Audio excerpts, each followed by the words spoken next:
Hoje, na classe dos jovens, estudaremos a lição de número 3, que tem como título Conservando os Valores e Guardando a Identidade.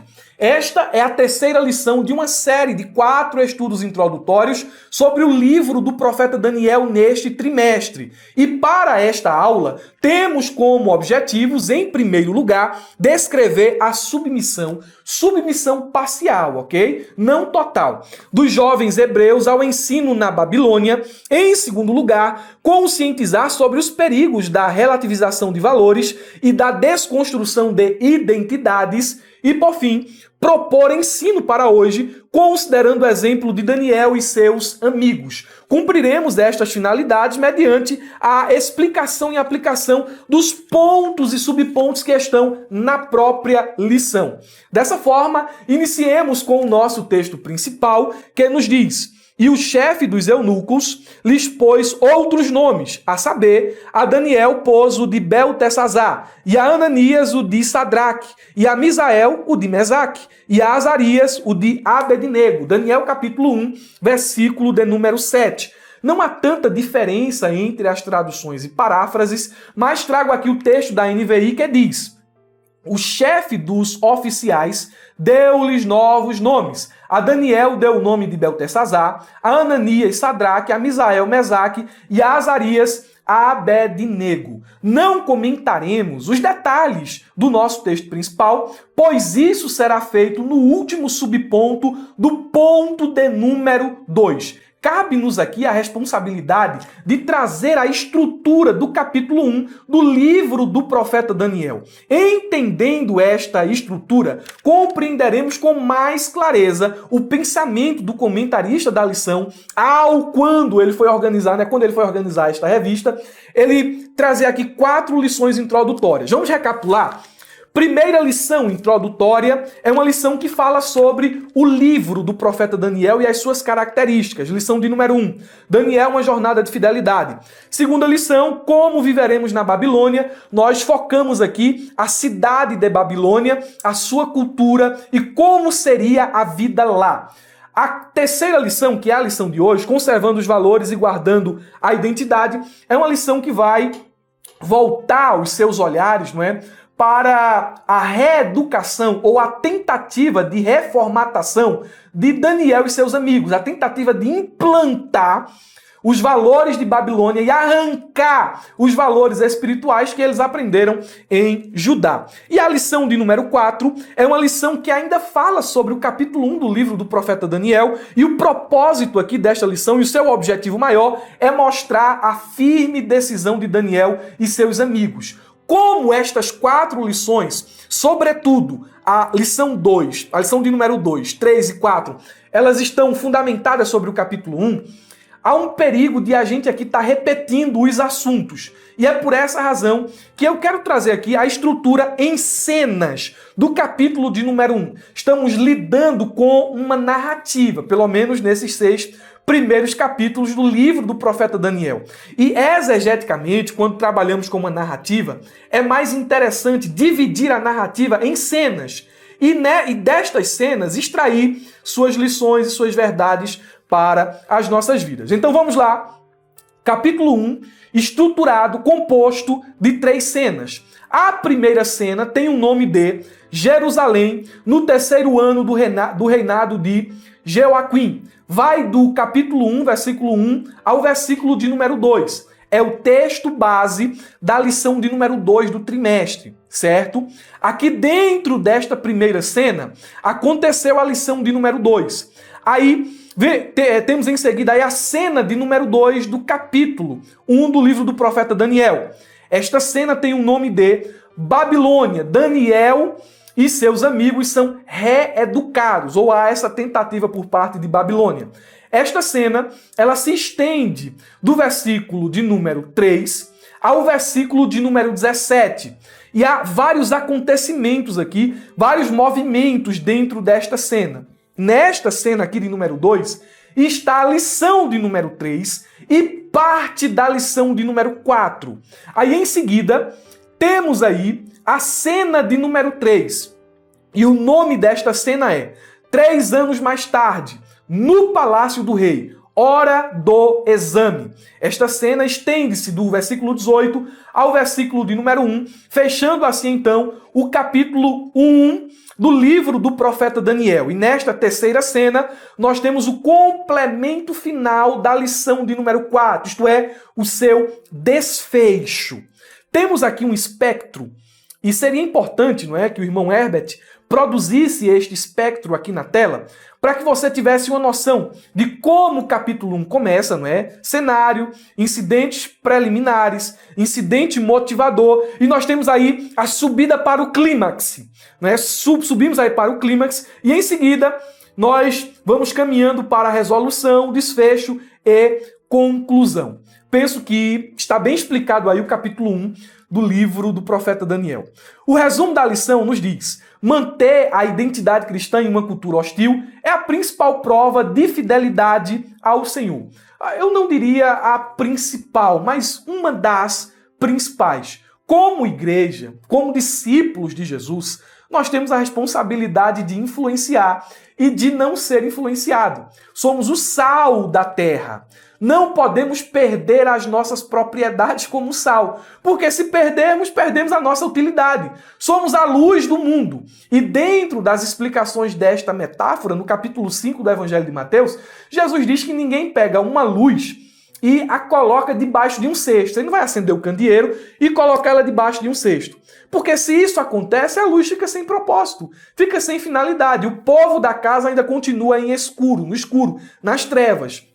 Então se coloca a luz no velador para que ela dê luz a todos os que estão na casa. Isso fala de influência.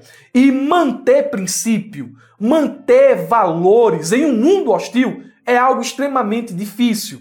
E é dentro desse contexto de adversidade que nós provamos a nossa fidelidade a Deus. É uma das provas principais que damos a Deus da nossa integridade, da nossa disposição, do nosso amor, do nosso compromisso com a sua palavra. Não é uma tarefa fácil. No entanto, à luz da história do profeta Daniel e de seus amigos, nós entendemos também que não é uma tarefa impossível. Temos a responsabilidade de manter valor, de manter princípio, mesmo vivendo neste mundo caído. Nosso ponto de número 1 diz: Hebreus na Universidade da Babilônia.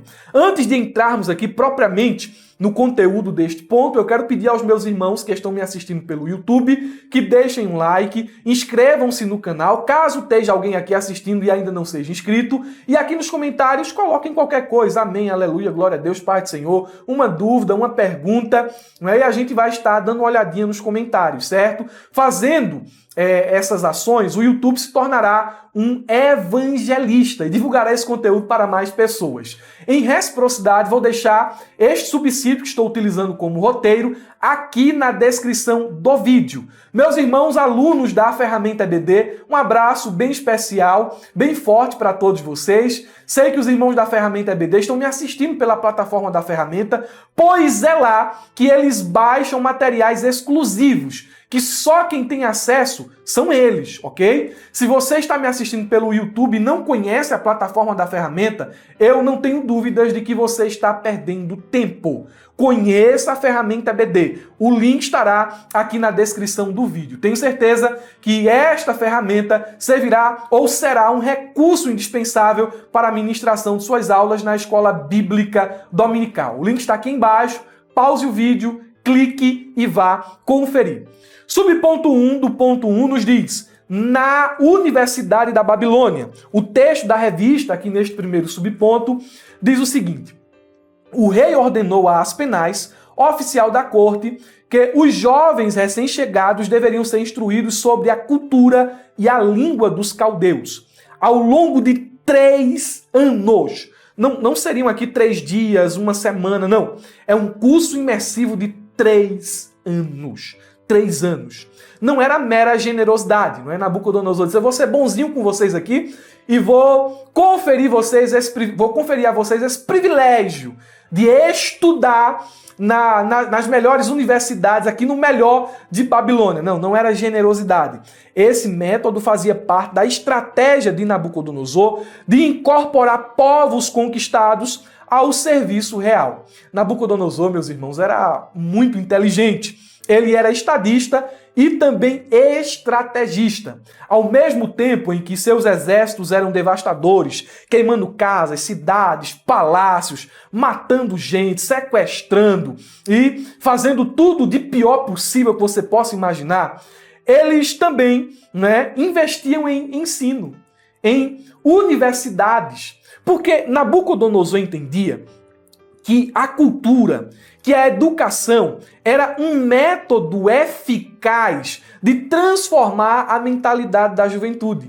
Então ele investia em ensino, em doutrina, em faculdades, para que os povos conquistados começassem agora a respirar a Babilônia, respirar a cultura, respirar os valores, os princípios, a história. O povo conquistado se sentiria agora parte, do povo que os conquistaram. Então, Nabucodonosor ele tinha essa ideia de utilizar as pessoas que chegavam no seu reino para suprir os déficits administrativos de Babilônia. Como assim, irmão Murilo? Babilônia cresceu tanto neste período aqui, tanto, que os cargos administrativos e de responsabilidade, eles eram mais do que as pessoas preparadas, nativas de Babilônia. Então, o que é que Nabucodonosor faz? Olha como ele era entendido, Conquistamos aqui o povo, vamos pegar os jovens e vamos formatar a mente deles. Vamos educá-los aqui em toda a ciência, filosofia, cultura de Babilônia. E esses jovens, os melhores das nações conquistadas, vão nos ser úteis, vão nos servir e vão ser fiéis à Babilônia, porque serão gratos. Vamos disponibilizar para eles o melhor da terra e eles vão dar tudo de si para o bem de Babilônia. Era uma das estratégias de Nabucodonosor, popularmente aqui conhecido como Nabuco. Nabuco tinha essa estratégia bem montada. A Bíblia descreve quais eram os pré-requisitos para ser aprovado, coloco entre aspas, no vestibular e ingressar na Universidade de Babilônia. Não era qualquer pessoa, era necessário preencher alguns requisitos, da mesma forma que não é todo mundo que entra em uma faculdade de medicina, em uma faculdade cobiçada de direito, principalmente as federais, não é todo mundo que entra, é necessário preencher alguns requisitos. E esses requisitos, eles ficam evidentes quando a prova é aplicada. Só os melhores, só os mais estudiosos ingressam e assumem as melhores vagas. Os requisitos bíblicos para participar da Universidade de Babilônia estão expressos em Daniel, capítulo 1, versículo 3 e 4. Depois o rei ordenou a Aspenaz, chefe dos seus eunucos, que trouxessem alguns dos filhos de Israel, tanto da linhagem real como dos nobres. Então aqui era gente requintada, gente selecionada, jovens sem nenhum defeitos, de boa aparência, sábios, instruídos, versados no conhecimento e que fossem competentes para servirem no palácio e que Aspenaz lhes ensinasse a cultura e a língua dos caldeus. Então, a seleção ela era composta de 3 exames, de qualificações aqui. A primeira eram as qualificações sociais. Tinham que ser de linhagem real e dos nobres. A segunda, qualidades físicas e morais, jovens sem nenhum defeito e de boa aparência. E, por fim, qualidades intelectuais, instruídos em toda a sabedoria, doutos em ciência e versados no conhecimento. Pessoas competentes para assistir no palácio, posições de honra, posições privilegiadas. Não era qualquer pessoa que assumia essas responsabilidades. Bem, Daniel e seus amigos cumpriram todos esses requisitos nessa triagem e foram selecionados por Aspenaz para ingressarem na Universidade de Babilônia. E esse ingresso era uma imersão de 3 anos. Eram pessoas já extremamente preparadas, mas agora elas teriam, olha que interessante, elas teriam o seu conhecimento amadurecido a partir do viés pedagógico de Babilônia. Então, são 3 anos de faculdade. O subponto 2, que é uma progressão da história aqui que estamos contando, diz o seguinte: o ensino caldeu. A lição diz: Os jovens tiveram aulas de matemática, ciência, astronomia, navegação, política, história, geografia e certamente religião. Eram as matérias predominantes naquela época. Os caldeus possuíam um padrão de ensino desenvolvido, foram pioneiros nos estudos da astronomia e responsáveis pelo avanço da matemática. Eles também dominavam a escrita cuneiforme, usada para registrar leis, negócios e eventos históricos. No entanto, destacamos que o ensino caldeu era impregnado de astrologia e misticismo, formando os seus magos, encantadores e feiticeiros. Nesta época aqui, Daniel, Ananias, Misael e Azarias tinham por volta de 15 anos de idade. Eles nasceram nos tempos áureos do reinado de Josias. A decadência de Jerusalém se deu muito rápido. Em um período ali de mais ou menos 13, 14 anos, não é? Do reinado de Josias veio, né, só uma sucessão de reis ruins e, por fim, o avanço de Babilônia e a deportação dos jovens hebreus. Eles nasceram em um tempo bom, formaram ali as suas bases e agora a fé destes adolescentes seriam provadas. Adolescentes, 15 anos de idade, no entanto já tinham maturidade suficiente para discernirem certo do errado, bem do mal. Nós hoje, meus irmãos, superestimamos, não é muito, aliás, subestimamos, não é muito a inteligência dos jovens. Um coitadinho, é só um adolescente de jeito nenhum. Os adolescentes de hoje são bem esclarecidos. Eles têm discernimento para escolher entre certo e errado. E eu acho interessante que às vezes a gente trata homem como menino. A gente trata adolescente, jovem como criança. Isso não pode acontecer. Aqui Daniel já tinha maturidade para ser responsável por suas decisões. Daniel já tinha maturidade aqui para fazer escolhas que refletiam toda a sua vida. Escolhas importantes. Eles estavam agora na faculdade de Babilônia e receberiam, lógico, ensinos de várias naturezas, em diversas áreas do saber. E eles tinham que discernir, eles tinham que filtrar aquilo que era contra a fé e aquilo que agregava no conhecimento intelectual. Isto nos leva ao subponto de número 3, que diz: discernimento diante da estratégia inimiga. O comentarista da lição nos fala: Nabucodonosor era um conquistador violento, mas não era um bárbaro em termos de conhecimento. Ele tinha consciência da importância da formação cultural como estratégia velada de reeducação e ressignificação das ideias na mente dos exilados, especialmente dos jovens. O que é que o texto aqui está nos dizendo? Era uma estratégia, lógico, de Babilônia em fazer com que Daniel e seus amigos e os demais jovens das outras nações esquecessem as suas origens. E tudo que agora eles pensassem, fizessem, tudo agora que deveria fazer parte do pensamento dele, dos projetos, dos sonhos dele, eram os propósitos de Babilônia. Só que, meus irmãos, olha como é importante ter base. Olha como a base é fundamental. Daniel e seus amigos provavelmente foram educados no período de Josias. Em Jerusalém, ao que tudo indica, eles já eram diferentes dos demais, porque Jerusalém, depois da morte de Josias, entrou em caos moral e espiritual.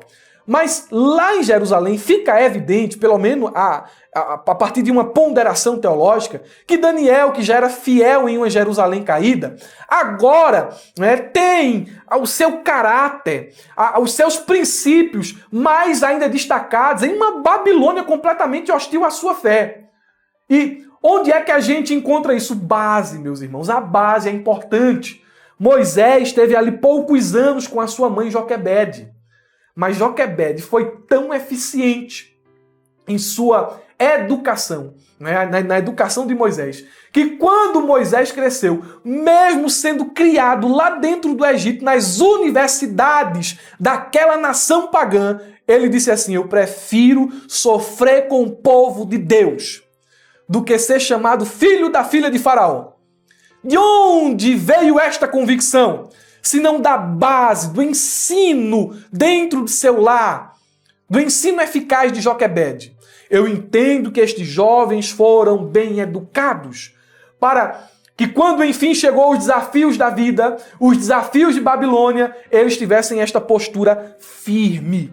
Os inimigos, não é, da obra de Deus, eles têm as suas armas. É inegável que nos dias de hoje há um sistema organizado e maligno atuando com finalidades bem definidas. Que finalidades são estas? Se opor à mensagem do Evangelho, destruir a igreja e desconstruir os princípios e os valores cristãos. As armas do inimigo, relativismo moral, indiferença espiritual, pressão dos pares, ou seja, o uso da influência dos amigos e colegas para conformar os jovens aos comportamentos e valores predominantes, educação secular, mídia e entretenimento, desconstrução da família, normalização do pecado, cultura do cancelamento. Que é isso? Pressão social para conformidade através da exclusão e censura daqueles que mantêm visões bíblicas impopulares. Aí vem aqui rejeição da autoridade e muitos outros mecanismos aqui, armas de ataque. Então, a conclusão que eu chego aqui é que nossos jovens, desde muito cedo, precisam de base, de ensino doutrinário firme, de ensino bíblico, conhecimento de apologética, para que tenham a sua maturidade, seu senso crítico, o seu discernimento, não é, florescido. Discernimento é a capacidade de perceber e distinguir entre certo e errado, verdadeiro e falso, bem e mal. É um atributo crucial para a vida cristã, pois permite que uma pessoa tome decisões sábias e alinhadas com os propósitos bíblicos.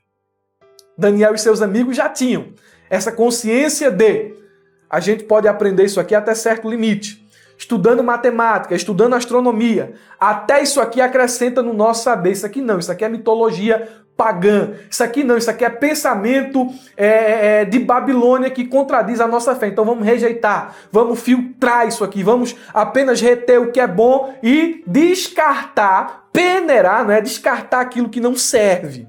Precisamos de discernimento, tal como esses jovens aqui tinham. O ponto de número 2 diz: da relativização de valores à desconstrução de identidades. Vamos analisar aqui propriamente os propósitos, né, da mudança de nomes, do ensino da língua e da cultura. Qual era o propósito? Relativizar valores e desconstruir identidades. O propósito era de aculturação, é fazer com que uma cultura, a cultura dominante, se sobreponha em relação à outra. Isto é, a cultura de Babilônia se sobrepõe em relação à cultura de Jerusalém. A lição diz no primeiro subponto, a relativização da verdade. Caso assimilassem o padrão moral da religião dos caldeus, os jovens hebreus estavam a aceitar a relativização da verdade. Afinal, o relativismo pode se propagar tanto pela imposição quanto pela destruição sutil dos referenciais éticos na cultura. Como assim? Eles aceitariam a relativização da verdade. É aquela velha história. Dá para servir a Deus e a Mamon? Dá. Esse negócio aí de exclusividade que o cristianismo prega, não, isso aí não. Dá para ser crente progressista. Progressista no sentido pejorativo da palavra, entendeu? Dá para ser crente e abraçar a teologia da libertação, as teologias identitárias, como a teologia negra, a teologia feminista, o liberal. Dá para ser crente. Dá para ser crente e abraçar os conceitos do espiritismo, os conceitos do islamismo e das demais religiões. Dá para ser crente. Era como se Babilônia tivesse o seguinte: olha, você pode lembrar-se do Deus de Jerusalém, mas aqui não vai ter problema nenhum você adorar Marduk, você adorar Abel, afinal são deuses também. Não é só o Deus de Jerusalém que é o Deus verdadeiro, os deuses de Babilônia também são deuses verdadeiros. Podem servir a eles, isso é relativizar a verdade. E eles não aceitaram isso. O relativismo, ele se propaga pela imposição. Só definindo aqui rapidamente o que é relativismo.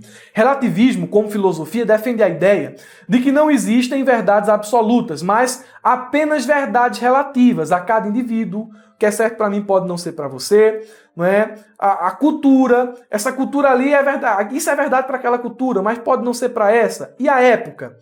Para essa época isso aqui é verdade, para essa época isso aqui é mentira. Não, os valores da palavra de Deus são absolutos e atemporais.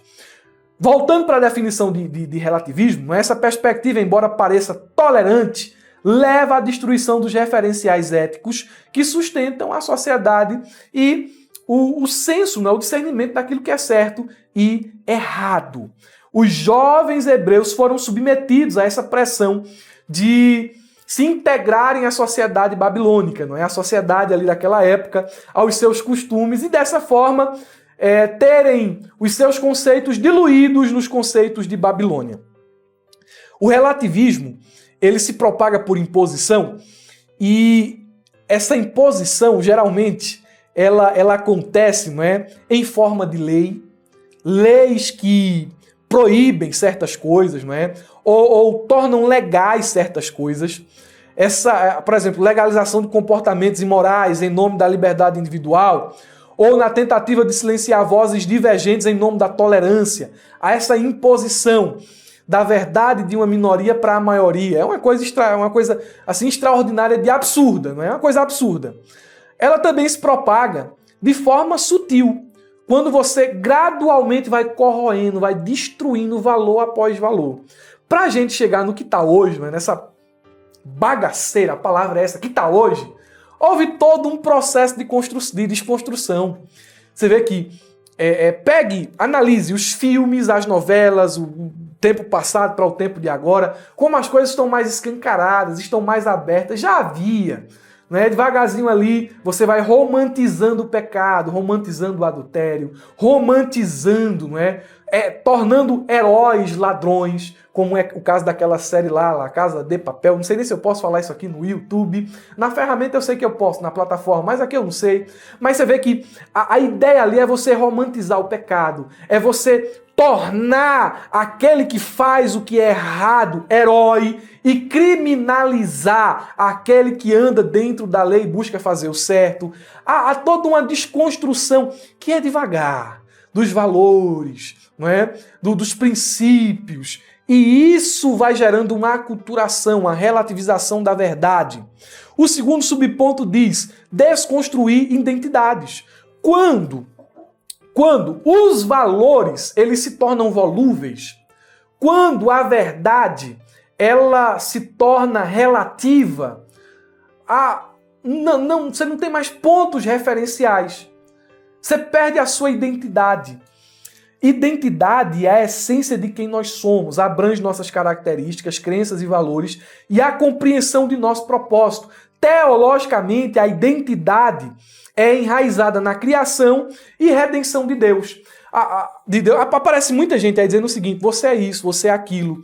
Ou tenta criar um conceito de quem nós somos, não é? Um conceito da pessoa ideal, um conceito de felicidade, um conceito daquilo que a gente deve ter como objetivo de vida. E o povo cria o mundo cria isso, o mundo cria um espectro e você tem que se encaixar, você tem que se conformar a ele. O mundo tem uma moldura e você tem que estar dentro dessa moldura para ser aceito, para ter propósito de vida, para achar a sua identidade. Porém, meus irmãos, nossa identidade, ela não é construída a partir da mídia. Ela não é construída a partir dos filósofos contemporâneos e clássicos, não. Nossa identidade é construída a partir das verdades da palavra de Deus. Nós somos a imagem e semelhança de Deus e, portanto, temos dignidade, temos valor e propósito intrínsecos. Somos a imagem e semelhança de Deus. Nosso propósito é achado em nossa redenção em Cristo. Nós não somos aquilo que éramos quando vivíamos no pecado. Nós somos novas criaturas em Cristo Jesus. Nós somos aquilo que a palavra de Deus diz que Ele nos fez. Novas criaturas. Só que o mundo tenta desconstruir nossa identidade em Cristo, mudando nossos valores e princípios, tirando-nos de uma vida de santidade para uma vida de pecado. É o objetivo, é o propósito do mundo. Mas o sangue de Jesus tem poder. Tem poder. E a gente não vai cair de nossa posição em Cristo Jesus. Não. Vamos nos manter firmes até aquele dia em que nós estaremos diante dele e ouviremos: vindes bendito de meu Pai, vem desfrutar de todas as delícias do meu reino. Aleluia. Subponto 3 diz: novos nomes, a mesma identidade. Aqui cabe a explicação do nosso texto principal. Naquele tempo, os nomes pessoais tinham imenso valor e significado, especialmente para os judeus que o entendiam como uma expressão da personalidade e do propósito de vida de alguém. Seus nomes foram mudados, o nome dos jovens, foram mudados para que a Babilônia pudesse apagar de seus corações e mentes suas origens. Pretendiam substituir o Deus verdadeiro pelos deuses do paganismo, com o propósito de mudar seus referenciais e identidades. Porque a partir do momento que eu mudo o meu referencial, minha identidade é mudada. Se o meu referencial é Marduk, se o meu referencial é Bel, se o meu referencial é algum outro deus de Babilônia, logo, minha identidade é afetada, porque minha identidade é o conjunto dos meus valores, dos meus princípios, de características que são pessoais, formativas. Então, se eu tenho como referenciais deuses pagãos, minha identidade é uma. Agora, se eu tenho como referencial Deus, meus valores, meus princípios são outros, logo minha identidade é outra. Certo? Então, eles tinham esse propósito, tinham essa finalidade, e assim fizeram. Deram novos nomes a Daniel, Azarias, Misael e Ananias. E esses novos nomes, apesar de serem recebidos por eles, esses novos nomes não alteraram em nada seus conceitos, seus valores e seus princípios. É por isso que o subponto diz: novos nomes, a mesma identidade. Há um plano, não é, em voga hoje, o plano de mudança de nomes. A gente vê esse plano com novas roupagens. Por exemplo, o mundo fala em abrir a mente, em flexibilizar as convicções e em desconstruir as tradições arcaicas. Em cada área da vida percebe-se a estratégia de mudança de nomes. A ideologia de gênero, por exemplo, procura desconstruir a identidade sexual. O sincretismo, por sua vez, busca acabar com a identidade religiosa e assim vai. São as estratégias de mudanças de nomes. Mas, meus irmãos, aqueles que creem e que vivem em Cristo podem mudar o nome, mas não vão mudar a identidade ou quem eles são. Servos do Deus Altíssimos. Alguém dizia Beltesazar, mas Daniel sabia que ele era Daniel. Alguém dizia Sadraque, Mesaque, Abednego, mas eles sabiam quem eram. Ok? Subponto 3. Ensinos para hoje. Subponto 1 diz: fidelidade nas escolas e universidades. A lição neste ponto aqui diz o seguinte: atualmente, a educação secular encontra-se carregada de ideologias nocivas que procuram suplantar a educação clássica e os valores cristãos, valendo-se de pensamentos socialistas, agnósticos, ateus e alinhados a ideologias anticristãs. Muitos professores fazem uso de um ensino relativista. Muitos centros educacionais são locais hostis aos cristãos em virtude do ambiente e do conteúdo ensinado. Eu sou prova disso. Terminei um bacharel em teologia em uma faculdade secular. O bacharel, obviamente, era uniconfessional. E você vê ali de tudo. Você vê gente ali para defender tudo. O ambiente realmente, mesmo em um curso teológico, você encontra ali, principalmente em curso teológico, você encontra ali muita besteira que você não aproveita para nada. Aí o texto da lição ainda diz: não raro, os crentes são pressionados a abandonar suas crenças, chamadas de ultrapassadas, aceitar a ciência e deixar as coisas da fé para trás ou confiná-las ao ambiente privado. Isso decorre do secularismo. O exemplo de Daniel e seus amigos nos mostra que é possível enfrentar esse ambiente estando previamente preparados para responder sobre a razão da nossa esperança. Esse ponto de número 3, ele é mais uma aplicação. Olhamos para a fidelidade de Daniel e de seus amigos e olhando para a fidelidade desses jovens, nós entendemos também que é possível ser fiel nas universidades, por mais hostis que seus ambientes sejam, certo? Olhando também para o exemplo aqui de Daniel e seus amigos em Babilônia, nós percebemos que a faculdade e a universidade têm a sua importância. Cabe-nos a responsabilidade de fazer um filtro daquilo que é bom e daquilo que é ruim. Mesmo o ambiente sendo dominado pelo socialismo, E diga-se de passagem, o socialismo é o terreno fértil onde muitas ideologias anticristãs florescem, não é? Mesmo nesse ambiente socialista, nesse ambiente agnóstico, porque o agnosticismo hoje está em moda. É uma posição filosófica que se caracteriza pela falta de certeza ou convicção absoluta sobre a existência de Deus ou de qualquer entidade divina. Isso aqui está em alta. Sou agnóstico, abraço o estoicismo e coisas dessa natureza. Isso aqui está em alta. O ateísmo, seja o baixo, seja o forte, marca também muitas universidades, e as ideologias anticristãs como secularismo, niilismo, materialismo, hedonismo, narcisismo, ideologia de gênero, individualismo e muitas outras. Tudo isso aqui marca o ambiente universitário. É uma triste e infeliz verdade. Só que os jovens não podem se privar da universidade por estas razões. De forma alguma. Nós não podemos nos privar dos cursos de medicina, dos cursos de direito, de engenharia, de psicologia, e seja o que for, não podemos nos privar.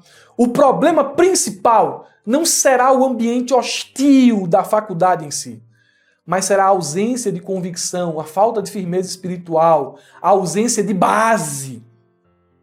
Daniel e seus amigos estavam no pior ambiente possível e na faculdade mais pagã e mundana que você possa imaginar. Só que lá eles foram fiéis. Foram mais sábios que todos, mas não deixaram de ser servos de Deus. Então o problema, amigo, não é a faculdade. Fulano tal se desviou. O problema não é a faculdade em si. A faculdade só revelou a fragilidade, a superficialidade da espiritualidade daquele que se desviou. Mas o problema não é a faculdade. Você precisa de base. Base espiritual. Em segundo lugar, retendo o que é bom. A lição diz: nem tudo o que os jovens hebreus aprenderam era negativo e ofensivo à fé em Jeová. Durante os 3 anos de estudo, como vimos, eles foram instruídos em diversas áreas do conhecimento humano. Grande parte desse conteúdo era importante, pois lhes proporcionava habilidades e competências intelectuais. O segredo é submeter tudo ao crivo das Sagradas Escrituras. Passar por uma universidade é de fundamental importância. Eu estou concluindo agora a minha segunda formação de nível superior. Pretendo ir para a 3ª, 4ª, 5ª, fazer, se Deus permitir, quem sabe, quando estiver mais preparado, um mestrado e um sonho, um doutorado, não sei. Mas o ambiente universitário, ou a faculdade em si, ela proporciona, né, conhecimento, ao desenvolvimento de habilidades e competências, ampliação da visão de mundo, crescimento pessoal. Ela proporciona tudo isso. Tem seu lado ruim? Tem, mas também tem o seu lado bom. Só que, quando a gente está neste ambiente, tudo que a gente ouve, tudo que a gente escuta, passa pelo crivo da palavra. Quando eu estou em um curso, né? Um curso da faculdade, eu vejo o pessoal lá dando a matéria dizendo assim: olha, quando o homem lá nas suas primeiras formas de vida primitiva era assim, fazia isso. Eu disse: mas rapaz, que povo inocente. Não sabe da teologia de Gênesis, que o primeiro homem foi criado tão inteligente, e esse povo aí pensando em gente abestalhada, gente das cavernas, gente do buga-buga, não é? Eu passo pelo crivo da palavra, eu escuto, entra aqui e sai aqui o que não presta. Aquilo que presta eu guardo, eu retenho. Então tudo passa pelo crivo da palavra. A Bíblia é o nosso manual de fé. E é por meio da Bíblia e de seus ensinos que nós discernimos o que é certo e o que é errado. Cristão, a fé em Deus não nos torna ignorantes ou acríticos. Pelo contrário, devemos buscar sabedoria e discernimento para avaliar as ideias à luz da Bíblia. Há uma filtragem daquilo que não presta e daquilo que vai nos servir. Precisamos reter o que é bom, porque retendo o que é bom, não é? Haverá uma interação entre fé e conhecimento, uma contribuição para a sociedade e a glorificação a Deus através do nosso conhecimento. Você pode ser um médico para a glória de Deus. Você pode passar a prova que for lá na universidade com professor ateu, professor agnóstico, professor socialista, por aí vai. Só quando você se formar e se você tiver sido fiel, né, não tiver abandonado seus princípios e valores, você pode ser um médico para a glória de Deus, um engenheiro para a glória de Deus, um advogado para a glória de Deus, um psicólogo para a glória de Deus, um teólogo para a glória de Deus. Seja qual for a profissão, você pode exercê-la para a glória de Deus. Você deve fazer isso. Por fim, nós temos o subponto 3, mantendo a identidade em tempos pós-modernos. Daniel e seus amigos mantiveram a identidade lá na faculdade de Babilônia. Em resumo, você como crente, você como jovem cristão, pode estudar em qualquer faculdade. Pode fazer o curso que você quiser. Agora, naquilo que diverge do que está na Bíblia, você fica com o que está na Bíblia. Não, isso aqui está divergindo com o que está na Bíblia, eu fico com a palavra de Deus.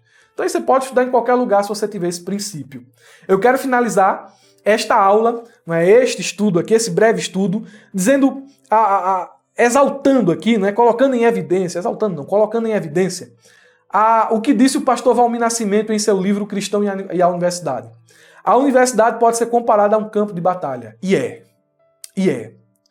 O que não significa que ela deva ser evitada. É um campo de batalha, mas você deve entrar nesse campo de batalha. Como cristãos, devemos nos preparar para entrar no combate e, assim como o apóstolo Paulo, dizermos ao término da graduação: combatemos o bom combate e guardamos a fé. Estude, se prepare, leia, faça formação no nível superior, faça pós, faça mestrado, faça doutorado e use o seu conhecimento para a glória de Deus, porque é ordem bíblica. Devemos amá-lo com todo o nosso entendimento e devemos servi-lo com todo o nosso entendimento, assim como fez Daniel, Ananias e Azarias. Deus abençoe, meus irmãos. Até a próxima aula, em nome de Jesus. Um ótimo final de semana e não se esqueçam, abra a jaula.